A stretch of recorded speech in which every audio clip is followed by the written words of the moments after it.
Praise God from whom all blessings flow. You know, I got enough content to last 20 more years.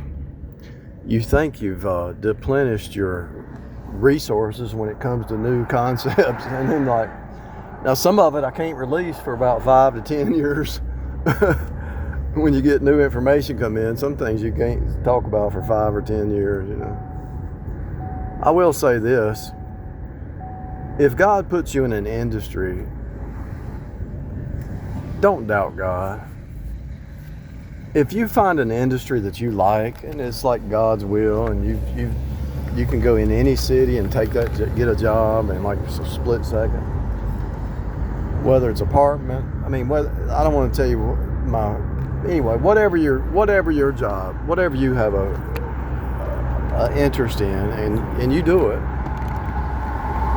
God is teaching you for future reference, you know. You might not understand it.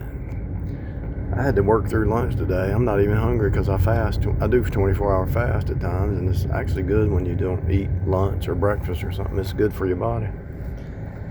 Everybody says, you just need lunch? I said, nah, I got all this to catch up, so I'll just work through lunch, you know, drink me some water. But let me try to say this really quick. I could say a lot, but let me say something. I got something to say, people. The people I was raised around, the types of jobs I've had, the industries I've been in, I can decode people. If they're criminals, I know it.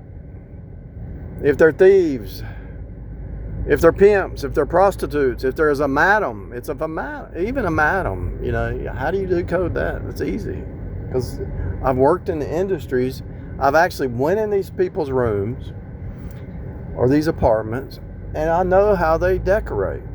And when you see how they decorate, you're like, oh, I've been trained on, every year we get trained on human trafficking and all that stuff. And so, doing Uber, 6,000 ride shares, thousands of apartments that I've been in people's houses doing phone work and apartment maintenance, 30 years of maintenance work and hospitality. I go in somebody's room, I can tell if they're a drug head, a pimp, a madam, a prostitute, a thief, or a lazy person, a hard worker, construction worker. You can see it by the way they live. And especially if you talk to them and get to know them and just talk to them a little bit.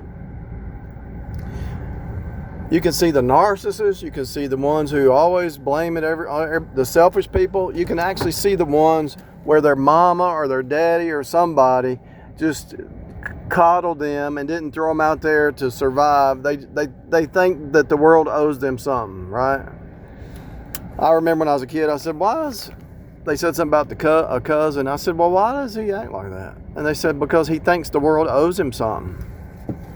So the people you're raised around, the people in college, the people in high school, the people you've worked with, I've had 120 jobs. I've seen everything. I've actually worked at a part-time job at a Motel 6, so I know how the criminals think. I know how they talk. Birds of a feather flock together. I've seen every walk of life. The rich, the poor, the struggling, the game players, those who take it to the edge. I know how they think. The users, the abusers, the liars, the cheaters, they all act a certain way. The religious but lost, I know how they act. I know how they talk. Blah, blah, blah, blah, blah, blah, blah. No truth, really. They don't have nothing. Anyway, that's one. And going here, I listen. I sit at the counter and I listen to these people talk, and then I learn about their past, and I listen to them talk today, and I study they tell me about their past. And it don't matter. It don't have to be this place. It could be at Subway. It could be anywhere. and they just talk about their past. And you say, okay. And you start to pick up on patterns. So when you meet somebody, or you have an agent try to get in your world, you already know what they are. Day one. Ground zero. You already know what's going on.